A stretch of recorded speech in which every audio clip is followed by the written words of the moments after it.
everybody, and welcome to our very first day of coverage of Gen Con 2015 here at Roll for Crit. I'm Jonathan Estes. Well, I'm Will Keeler. And officially, the floor is not opened yet, but today we got to go into Trade Day, and we got to see some really cool panels from some really cool publishers and developers and such. So we're going to briefly try to cover all of that today before the real show starts tomorrow, where all the fun stuff is. Just to get your lips moist and ready for the whole Gen Con event. Moist and ready for the whole Gen Con event. Because there's a lot of amazing stuff we learned today. Yes, so let's start off with, we can start with this little fella right here. Yeah.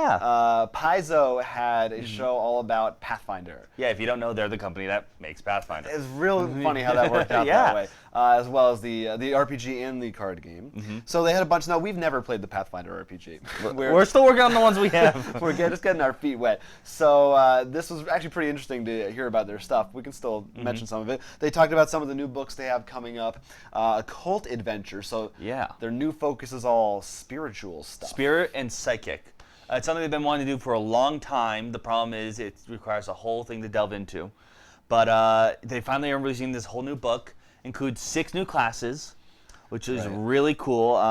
Let's see, I'm trying to remember. There was the psychic, spiritualist, medium, mysticist, occultist, and mesmerist. Those may all sound like the same thing, but they're different. You can see the new iconic characters here. We've got the psychic, who is sort of a charisma-based spellcaster, very similar to, I'm sorry, not charisma-based, intelligence-based, similar to the sorcerer.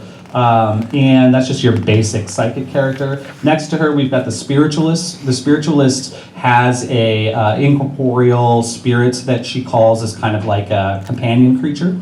And next to her, we have the medium. The medium is also deals with spirits, but instead of manifesting physical spirits to help him out, he has those spirits inhabit himself and gains different powers based on what spirit he's channeling. Next to the medium, we have our first ever little kid iconic by popular demand, and that's the kineticist. The kineticist is sort of a mix between your Drew Barrymore Firestarter character and like sort of the Last Airbender.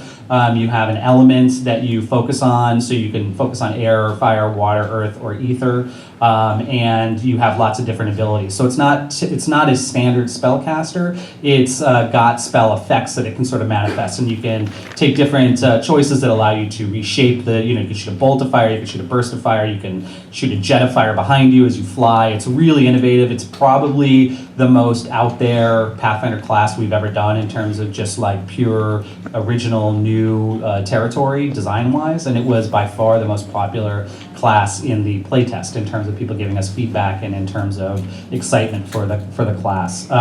Then next to her, you've got the occultist. The occultist is a character who has a collection of items, not necessarily magic items, but items that are imbued with spiritual significance, like maybe the wedding ring of a slain king or something like that. And he uses these as spell-focused items in order to cast different suites of spells based on what implement he's using. And then over there at the end is my favorite little guy, Melagaster. He is our mesmerist.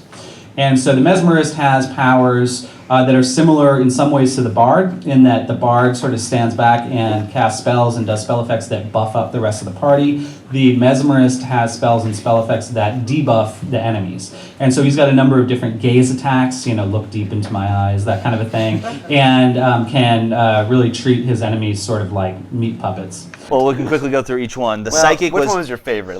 My favorite? Oh, I think I'd be torn between the occultist and the medium. Okay. Not the medium, the mystic. I got psychic was general psychic powers, nothing special. This was just like almost like a wizard. The spiritualist, it was like had summoning spirit.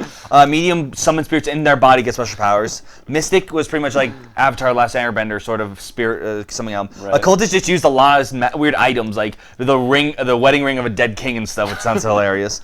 And the mesmerist was like like the bard helps your guys while this guy debuffs the enemies. Yeah, I really like the spiritualist and the medium because the idea of summoning spirits and stuff is awesome to me. I like those a lot. This entire set sounded really cool. It added a lot of new rules and like they actually like before the astral plane was just like, if anyone asks, it's a cloudy place we don't go to. Right.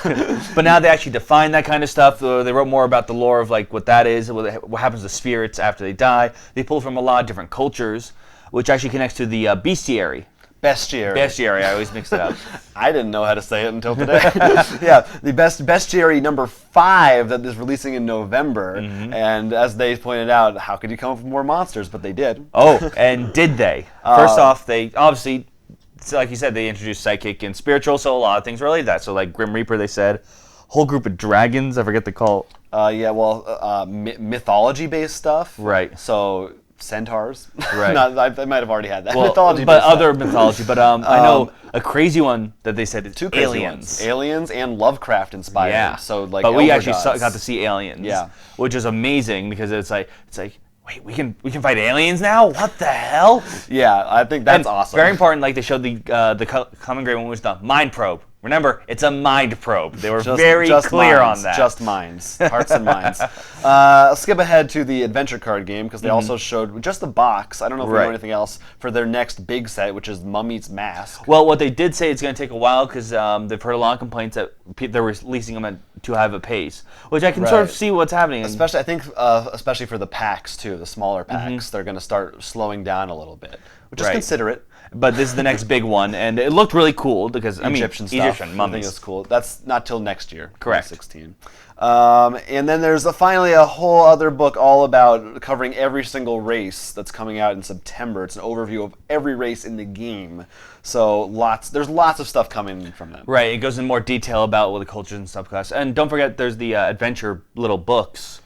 The Hell Raisers. Right, the Adventure Paths, Hell's Vengeance, and Hell's Rebels of Hell, something like that. There's a lot pretty of much, stuff. there's 2 different stories. The first one, because a lot of people have been asking for it, pretty much you play as the rebels in a city that was overthrown by like demon cultists and stuff. And all of it's much more of an urban combat. We looked through the book, it looked really cool. Like I had the map of a city, had like there's a staging area protest that I'm sure goes wrong. That looked really cool. The idea, and that sounds really cool. Like, imagine playing a game. It's like, okay, go through the alleyways. Like, you have to like plan out your path or something. I'm imagining it. But apparently, in another part of the city, there's the Hell's Vengeance. Right. Hellraisers, I think, is the rebels. Hell's Vengeance. You actually play as the bad guys. The bad guys, which is a big deal. This is the first time I think you actually get to play as the villain. So it tells you how that works. In an official capacity. Yeah. So I think this is really cool what they're doing.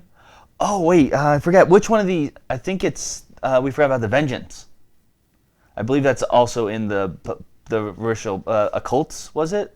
I don't know what you're talking about. The guys who at day are like you can play vigilantes. Vigilantes, sorry, the vigilantes. By day they play. It's a whole new class. Right. And I think it might be in the thing you're talking about with all the species. But by day they play like you can play as a neutral merchant, nice. But at night you can be actually like a chaotic evil. So the idea they pretty much described it pretty much like Batman. But like also it could be like more of a Jekyll and Hyde kind of deal when it's a force transformation. We need to point out, if you get that book and there's a Jekyll and Hyde archetype in there, you have him to thank. I asked the question about his suggestion. All credit to Will Keeler. All right, but tell me, that's Paizo, that's Pathfinder. Right. Tell me about New York 1901. We should say after this we actually split up because there was a lot to cover. So tell me. Well, New York 1901. It's the first real simple little kids game produced by Blue Orange games, more advanced level. Right. And it was actually when the designer brought to them, he actually did an amazing. Like a lot of it looked really complete, like compared to most demos you think of, which is really cool. And the other, a lot of this was about more of the design of the game. The game itself looked really awesome. What's the basic premise? Well, it's 1901 New York. Oh. And you are part of certain different tycoons, and trying to build up the city. You want the coolest buildings that have the most property to get the points. Mm-hmm. So you're going to be building and rebuilding them, building better buildings, and so on and so forth. Buildings. What's cool about it is all of it is actually based on real buildings from New York during the time. In 1901. So even though they're all Tetris pieces, but they're all artwork similar. So it's like is it like a blueprint of the city? Yeah, it's actually they took an actual part of New York City apparently, and like the maps of streets, and it you could lay it over a part in 1901. Dude, they should New totally. York. I bet there's like museums in New York that totally should sell this game there. They should. Anyway, go ahead. And but even though it's much more complex, you can still play with kids. They said that was one of the reasons they picked it up. The old copyright, not this one as much, but a lot of the drawings are actually based on actual photos of New York too. Like when he did it, he put actual photos of New York in the prototype of the cards. What's cool is each of us has you all have your own Tetris pieces, trying to build it.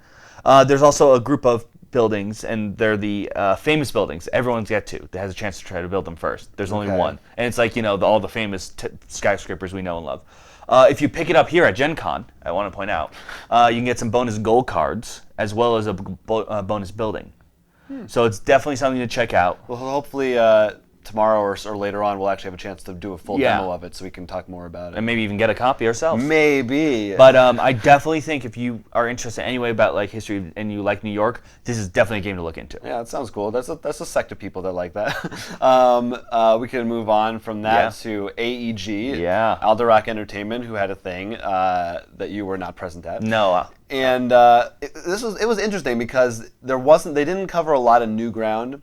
It was pretty brief compared to the other presentations. Yeah, it was apparently only about you told me minutes. like it's like a speed run. Very quick. They talked about Dice City, Munchkin Smash Up, new Istanbul expansion, Adventure Time Love Letter, Automobiles, which I'm crazy about because now there's planes and trains and automobiles. It makes sense, but nothing that we did not really already know about. They said Archer Love Letter is on its way. They did say there's a reprint coming for Batman Love Letter. I think they said are they changing changing the design of the box a little bit, or the pouch, to attract people out, and the title too. He said he wanted to do love. Our producer says the title, but I don't know. He wanted to do love. It's still Batman Love Letter, but at any rate, that's coming back in probably a the same way. thing, because I remember someone talking about that with Munchkin Loot Letter. Like, people don't want to play Love Letter, but Munchkin Loot Letter somehow attracted them, even though it's the same game. But yeah, for the most part, it was kind of, it didn't seem like their heart was in it. I don't know. It was kind of just. Hey, sometimes you're not coming out with anything new. I guess it's not like last year. They had Doomtown was like a big. I guess they don't have any big release. Next month, in September, will be the official release of Adventure Time Love Letter. It's one of our favorite licenses that we've been able to get for this, because the people at Cartoon Network began playing Love Letter, like the executives, the VPs and all that of branding and broadcasting were playing the game, and they really enjoyed the game, and they were playing it a lot. So what they actually did was they had art done of all the Adventure Time characters cosplaying the Love Letter characters. So, yeah. And it does come in the cute little Jake bag there, and the twist on this one is what we call the Buddy Victory. Finn and Jake are both what would be the Prince card. In this game, it's called a Hero, and you win the game just like you would win normal Love Letter. If you have the highest number, you win, or you're the last one and you win. But in this case, it also says for instance, on Jake, it says choose any player to discard a card and draw a new card. If the card they discarded was Finn, you win the game. And if you play Finn and they discard Jake, you win the game because you got the buddies together. And so that would end the round immediately. So if you draw both of them, you're golden. Otherwise, you want to try to get Princess Bubblegum or anyone else higher up in there. So Istanbul was a big hit for us last year. It won the Kennerspiel des Jahres, and it was a great seller for us in the hobby board game market. And now this year, in October of this year, we have the first expansion, Istanbul Mocha and Bakshish. It adds some new goods you can buy and trade to get your jewels. It adds a few new effects that you can do while trading, and several new location tiles for people to mix in, which is part of the fun of Istanbul, is changing out what the board's going to look like every game. So it introduces all of that. That will, like I said, it will be out in October of this year. All right, and then in November of this year, we have one, and also this is the first time people are seeing this one. This is Greedy Greedy Goblins by Richard Garfield. It is a not dexterity game, but it's a fast-paced game. I'll just describe how you play. So you've got your mines, and you've got tiles out, and all the tiles are face down. And when the round starts, everyone just starts grabbing tiles. So like I grab a tile, I flip it over, I look at it. It's a piece of dynamite, so I stick it in this mine. Then I pick up this one, oh, it's a jewel, I'll put it in the same mine. And you just put them wherever you want. So people could be piling stuff on one you played on, you could pile on stuff they played on, and then eventually you can grab one of your tokens and put it on a mine, and that closes that mine. So that one's yours. Whatever's in it, it's yours. So if you want to throw one jewel on it and close it, you'll get one jewel, but that won't be that great. But if there's 5 or 6 tiles and you know what 4 of them are, okay, I'll try, and I'll close that one off. And at the end of the round, you begin revealing. If you reveal just enough dynamite, which would be 2 pieces of dynamite, you actually get bonuses to all your jewels because you were able to excavate more. If you reveal 3 dynamite, Yeah, well, you blew yourself up and you lost everything in that mine. If you reveal a monster, the monster will attempt to eat you and chase away your token, so you'll lose a token for a little bit. You can also have cards you can play by sending one of your tokens to the library. He can learn how to do different things, like at the bottom we've got our ruby cutter, which would make all your rubies worth an extra point when you collect those, sapphires, and then each person plays as one of the little goblin clans. Up top I've got Snazdoodle, just because I love the name Snazdoodle. It's my favorite one. And they get bonuses for collecting the blue gems, whereas each one just gets a bonus for each different color, depending on which one they're going for. Raise up everyone's spirits. I went to Cryptozoic, and I do have some new stuff to talk about. All right. First off, we're going to talk about what's coming out this year, in which we got a lot of reprints in the works. Apparently, Epic Spell Wars, as well as I'm just blanking on Epic Spell Wars 2. Both of those, but there's another game, and I can't remember what the third it'll one. come to you later. But like there are a lot of reprints. They're making a lot of reprints because they didn't make a lot at the time, and they didn't realize how much of a rush there would be. So they're trying to supply the market. So if you haven't got that yet, fingers crossed. We're getting a Watchmen crossover pack later this year the for DC DC deck building game, which I didn't know anything about, as well as Legions of Superheroes, which is like futuristic Justice League kind of deal. Oh, do we know about that already? Yeah, we heard about. But Watchmen is out of very loud left field. No, the way he said it too was just quickly glanced. I'm like, wait, what? Hold on. It's possible that was out there somewhere, but Maybe. we had never heard it. And a big one I know we are going to hopefully get a chance later to talk about is Portal. Is going to be released this September. Hopefully, I mean. Yeah, that's definitely. We definitely want to check that out on the floor tomorrow. No, I'm really excited about that. We will. We promise. But going on to 2016. So this is the whole next year. First, we got another new Epic Spell Wars. All we know is it's number 3. We don't have a name. Okay. I mean, that actually could be the title now, knowing Makes how weird sense. these go on. We have Poker Assault. What this is it's supposed to be a micro game between $10 to $20 range. And pretty much it's going to be like a regular poker deck, but the card's going to have abilities. So you're going to be making your poker hand, but I'm guessing you can make like, all right, I make you discard. Like, you actually have to do more than just get the hand. Poker with a gaming twist. Yeah, that probably is. Now, Card Wars, as we know. Oh, I forgot to mention that Lemon Grab and Gunther is supposed to come out this year. Okay. We got the Fiona and Cake version, which I know they're fan favorites. So a lot of people are very excited about that. Sure. And there's a very big expansion for the game in the series. I don't know what he said. It was very hush-hush. They didn't reveal a nothing. title or nothing. Now, I don't know if it's new package decks. I hope it's new packs or at least something. Because I feel like recently all they've been doing are these dual decks. I'm like, that's cool and all, but either go all the way or like one way or the other. Like we'll see. I mean, what they seem to guesses? be. Well, I think it's going to go two ways. Either A, it's a whole new set of packs. B, they're going LCG style, and it's going to be like Android Netrunner. It's going to be a big expansion. That's what I'm thinking. Maybe it's like a base set. That's what I'm thinking. I'm thinking because right now the way they've been doing the dual decks, they feel like they're straddling that line. I'm like, you either got to fall left or right. That's cool. I could see that. Right. Yeah. Now this one I'm very excited about. I'm curious. It's as much as you love the name, Super Secret Crisis War. What this is the part of the Cryptozoic Chimera deck building games. Deck building games, which I always mix up. But this one is all Cartoon Network. So the two he mentioned were Steven Universe, which is a hugely recent popular show, and Adventure Time. For me, I'm very curious because the two he mentioned, I would consider part of the recent Cartoon Network series of games. Like, I'm hoping, I would love to see like Samurai Jack, Powerpuff Girls, Courage the Cowardly Dog. It would surprise me. We've seen. No, because that's the reason why I have hope there. But I mean, it could also be an expansion stuff. But that sounds cool. I love the idea. Yeah. I think it's You just hate the name. I just call it Cartoon Network deck building game. Yeah. Like no one's gonna know what that means. No, I understand. But From a marketing perspective, I think that's gonna be really fun to especially mix in the stuff. And it actually makes sense because you think about it. All the DC stuff airs on Cartoon Network. That's true. So, hey, maybe we'll get an animated Batman card in there. That's good. That's good. All right. Now, for all those who enjoy Adult Swim more, I know this one's really exciting. Perfect. We're getting a Rick and Morty game. That's right. It's Rick and Morty party game. It's based all on the Meeseeks. Apparently, it's going to be sort of a turn-based dice game in which you have to roll and try to do certain things. And if you fail, I don't know whether because you're the Meeseeks or not, you have to do something really weird. So to me, it sounds hilarious. And I did make sure and ask, they aren't dumbing it down for the sake of selling more games. They aren't gonna. It'll be adult. Yes, because that's my worry, because I've seen that happen too many times. Right. So I think this is gonna be hilarious for us, because I mean, so far I feel like every time we've come across Rick and Morty, I feel like it's been very good. Yeah, we love Rick and Morty. I'm definitely very curious to see what it's like. You know.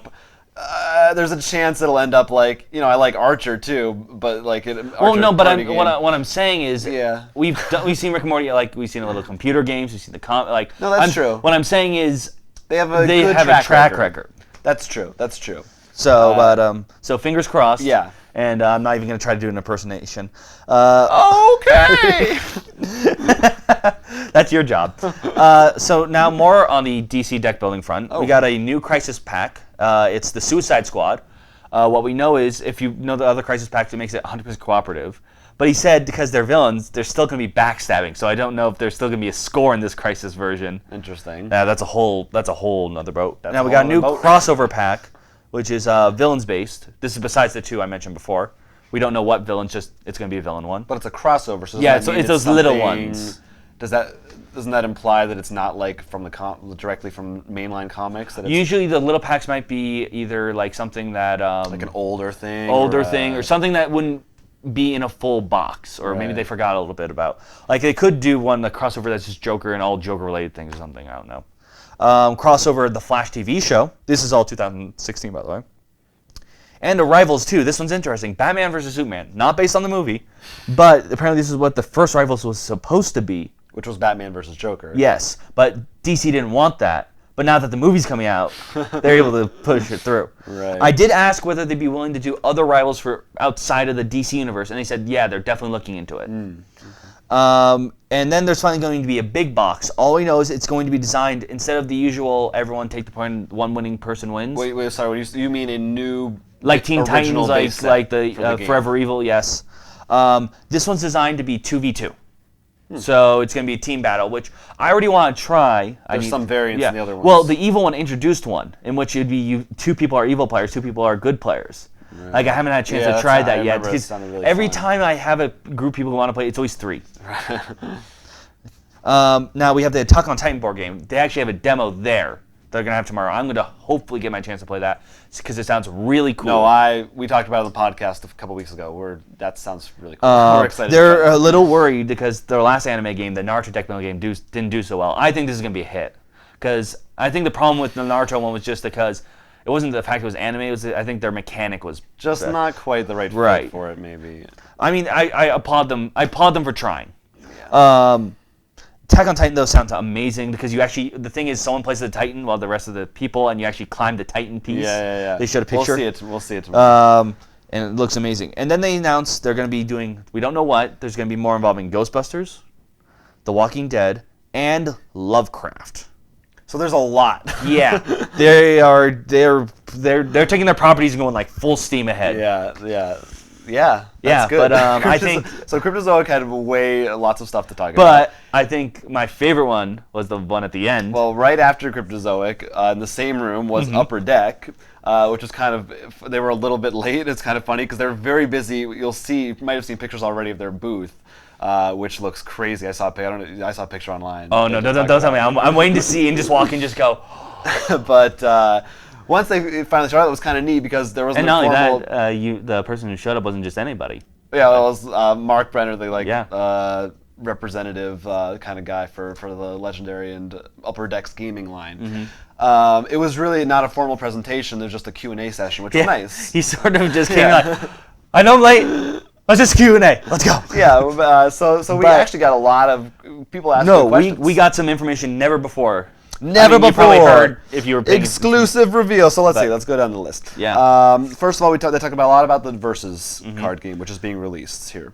Let's quickly go over that. It comes with 400 cards. Right. Each expansion after that, I think there are going to be 2 per, besides the big one. It's going to have about 200, and that's going to fit about 2 teams, as well as some other free cards. But more importantly, about the base, you only need 1. Correct.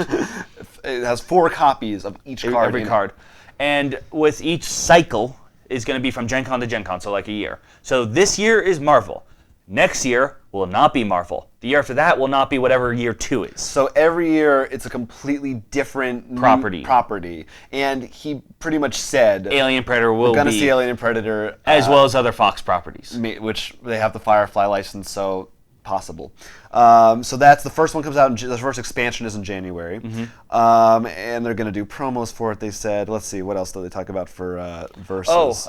We should know, if you pay attention, if you know the Marvel 3D artwork cards. That's about it.